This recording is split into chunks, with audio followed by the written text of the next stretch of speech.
Hello good morning साथीहरू।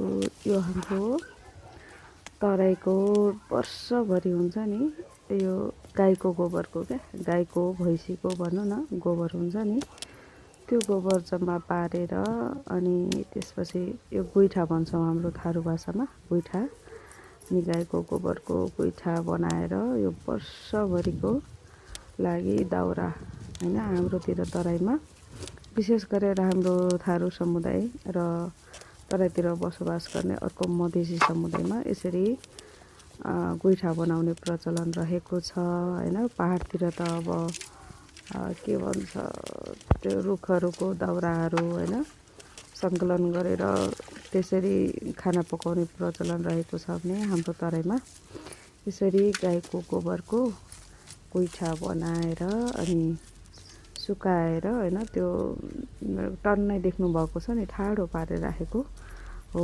यसरी चाहिँ बनाएर सुकाएर अनि वर्षभरिलाई पुग्ने गरी दाउरा सङ्कलन गर्छ खाना पकाउनको लागि।